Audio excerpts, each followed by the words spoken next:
Hi, my name is Scott Reid, and today I'll be discussing how the eco-critical literary perspective can be used to analyse The Lake Isle of Innisfree by William Butler Yeats. In order to do this, however, I'll first need to explain the origins and features of eco-criticism as a whole. The phrase was first put to paper in 1978 by William Brackett, and in the past 3 decades it has developed and grown into one of the more prominent literary practices of the 21st century. As defined by Cheryl Glotfelty, eco-criticism is the study of the relationship between literature and the physical environment. Just as feminist criticism examines language and literature from a gender-conscious perspective, and Marxist criticism brings an awareness of models of production and economic class to the reading of its text, eco-criticism takes an earth-centered approach to literary studies. Your job as an eco-critic is to look at the text and how it represents nature. Is it an accurate portrayal? What ideas about nature does it challenge? What ideas about nature does it normalise? All the questions you ask for a feminist reading, you'd ask for an eco-critical reading, but in regards to nature and the natural environment. As a feminist reading studies the relationship between the patriarchy and the woman, eco-criticism studies the same power imbalance between man and nature and how it is represented within the text. The critics respond to these texts based on their ideals of conservation and environmental protection.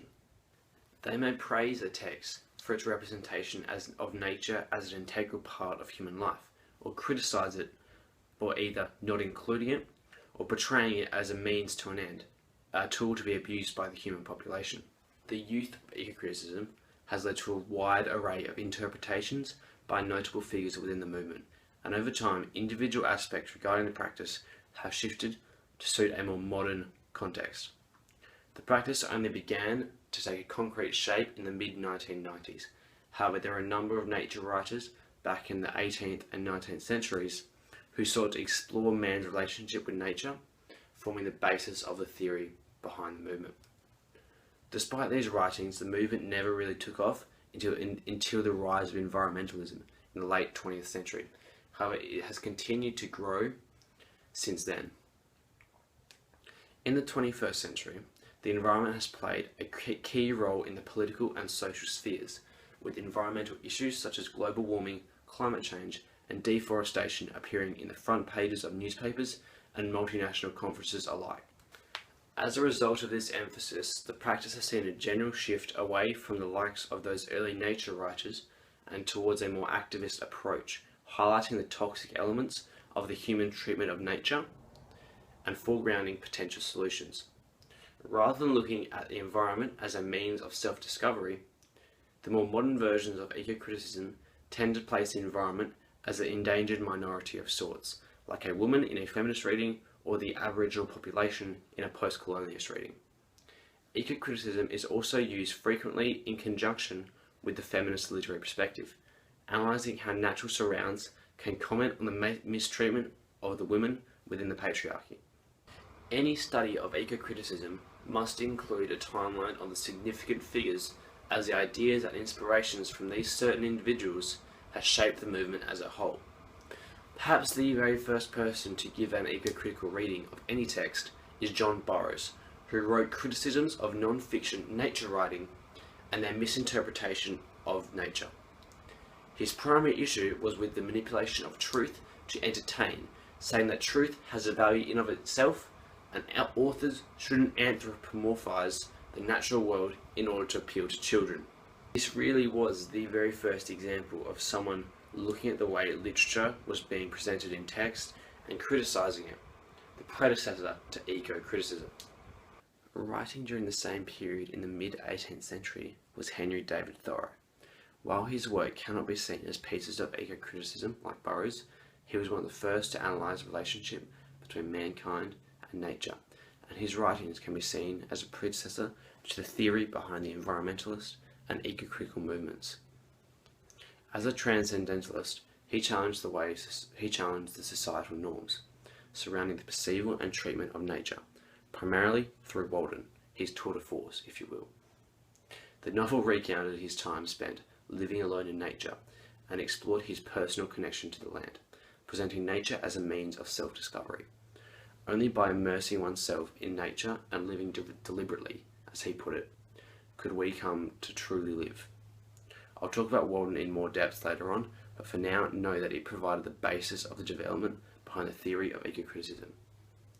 Thoreau's successor was Aldo Leopold, who played a large part in turning eco-criticism towards the mistreatment of nature. His defining idea was that the natural environment was itself an individual, deserving of the respect and treatment afforded to all other individuals within our society. As putting our own needs above nature and the basic survival of the land was unethical, we must minimize the suffering we cause. This was referred to as land ethics, and in his defining essay on the topic, he stated, "It simply enlarges the boundaries of the community to collectively include the land." This idea changed the environmentalist and eco-critical movements for good and turned them towards a conservation effort. His work, combined with Thoreau's, inspired the next man on the list, Lawrence Buell. Buell's 1995 text, The Environmental Imagination, is widely seen as the birthplace of eco-criticism as we know it today. Buell placed a focus on analysing nature within text based not on our own emotional logic, but on a deeper scientific understanding. This was where eco-criticism really took off, and has grown from this point as a way to analyse the way nature and its relationship with mankind are presented in texts. Now, there are a number of key concepts surrounding eco-criticism today that are helpful in understanding what it is and how it functions. The first of these I have mentioned earlier, which is anthropomorphism, the practice of giving animals and other elements of nature human-like qualities. This is something eco-critical readings love to hound on, because it presents a natural world where that only has value due to human-like characteristics. If you remember, this is what Burroughs was doing way back when, and it shows his influence in the practice. As mentioned just previously, Buell placed a focus on interpreting text based on a wide array of scientific knowledge, this is the foundation of interdisciplinary. By bringing in understanding of biology and other natural fields, you can look at the inaccuracies and study a text more closely. This is a key part of eco-criticism, and while the Lake Isle of Innisfree is not ripe with examples, a common one cited is how the knowledge of a life cycle and stages of a rosebud could lend analysis to a love poem. The last concept I'll touch on is new materialism. What this says is that all the spiritual parts of man, like the soul, human thought, human creativity, are all just part of human physiology, and that me and my cat are no different. We are both just bone, skin, flesh, and blood. This theory and practice puts man directly into nature and places them on an equal level, something very similar to what Leopold did in his land ethics. Now the work on the practice itself is done, we can start to analyse how it can be used to create a deeper reading of the Lake Isle of Innisfree. To start off with, the first line of the poem, "I will arise and go now, and go to Innisfree." In what can only be described as a shocking turn of events, something learnt trying to fall asleep in mass actually proves helpful in studying the poem. The line itself is an allusion to the story of the prodigal son from the Bible.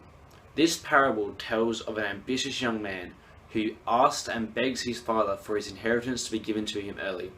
He then sets out and wastes it on drugs, alcohol, and prostitutes. When he is left lying in a gutter with the pigs, he says, "I will arise and go to my father," drawing comparison with the line from the poem. The story ends with the father welcoming back the son with open arms, much to the disbelief of the son. The messages of the parable are as such. Firstly, to be like the father, to forgive those who have wronged you. And secondly, to be like the son, and to seek forgiveness for things you have done wrong to others. Now, I believe Yeats has included this allusion to draw comparisons between Mother Earth and the Father, and mankind and the Son. This comparison serves two main purposes. Firstly, to urge mankind to return to its natural surrounds, and secondly, to portray the foolishness of man's obsession with the concrete and industrial world. Touching on the first point, as the persona is the one saying this, it urges for mankind to return to our home, where our Father is waiting for us with open arms. This is one of many calls to re-establish the connection and relationship between man and nature within the Lake Isle of Innisfree. The second point is on the wastefulness and foolishness of a son's actions and how this is related to our mistreatment of nature. The parallel between the sun and mankind is supposed to draw comparisons between the foolishness and wastefulness of the son squandering his father's inheritance with mankind abusing and squandering the natural resources of our world. This critical attitude towards modernization and industrialization at the cost of the environment is very typical of an eco-critical text. Another aspect of this reading is the establishment and privileging of a connection between man and his environment, and this is done through a multitude of poetic devices and structural manipulation. Firstly, the euphony of lake water lapping with low sounds on the shore helps soothe the reader and creates a very calming image of the water rolling in and out along on the bank in this natural cycle, providing an escape from the constant hustle of industrial life. Another cycle is established in the manipulation of time as it shifts from morning to midnight to noon to evening. The misordering of these suggesting multiple days have been spent away in this sublime land of Innisfree. Again, a cycle is created, this time of the image of the sun setting and rising, and it serves to draw the reader in and away from their modern life to experience the bliss of living in a true home. And the most prominent example of the cycles I have been mentioning is within the rhyming scheme itself. The consistent AB pattern creates a soft, reliable and soothing cycle that feels natural to say, once again portraying this connection we have with our surrounds. By offering these different cycles, the poem allows the reader to tap into the connection we have with nature and experience a tantalizing taste of what it could be like if we reevaluated our priorities and re-established this said connection. The poem has a single break from this series of cycles in its discussion of roadway and pavements grey, the eternal rhyme here being key. While in the rest of the poem the rhyming scheme feels natural, here it is out of place as the focus has shifted to the industrial world rather than the natural one. This failed rhyme is used to illustrate the failed relationship man has tried to create with his concrete world. We have tried to convince ourselves we share the same connection with the man-made world as we do with the natural one. However, this has been presented as misguided and foolish. The poem says, instead of trying to focus and force ourselves on a new connection, we should return to the one we already have, that is at the deep heart of humanity. While the rest of the poem uses third person, the final description of the call to nature is to the deep heart's core, the change of point of view suggesting the call is not to just the persona, but to mankind as a whole. Once again, the privileging of this relationship between man and nature is a key identifier of an eco-critical text, and something found in the practice's earliest inspirations, such as Walden. Walden shares another link with the Lake Isle of Innisfree, as the latter can be interpreted as an ode to the former, reaffirming its messages and ideals. It is said in his autobiography that Yeats was read Walden as a child and wanted to experience the natural surrounds and live deliberately as Thoreau had done before him.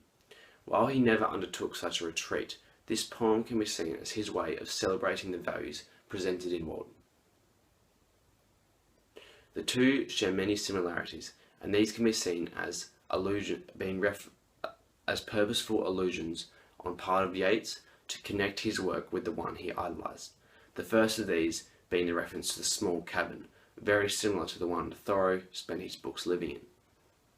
Both of these presentations illustrate and celebrate the function of nature as home, a key idea within the eco-critical movement.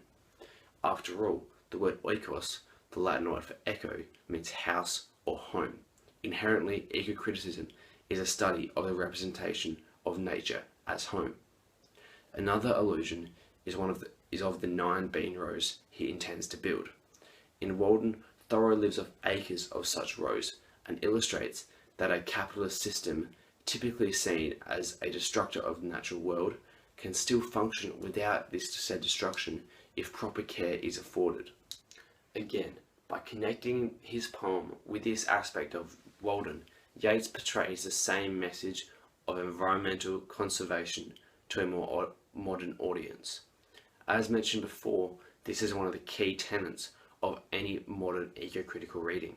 So, to recap, from an eco-critical perspective, the poem establishes and privileges a connection between mankind and the natural world, denounces the relationship modern society has told us we have with the industrial world, encourages us to direct both our focus and concern back to nature, urges us to see the foolishness and short-sighted nature of our mistreatment of Mother Earth, and reaffirms the beliefs eco-critics have based their entire field on. From all aspects, the Lake Isle of Innisfree can be seen as a typical work of eco-criticism, or what is also known as an environmental text, such as Walden before it. Thank you for listening to my presentation. I hope you learned something about the eco-critical perspective and how it can be used to provide alternative reading to many texts. I wish you good luck in your exams and have a good rest of the year.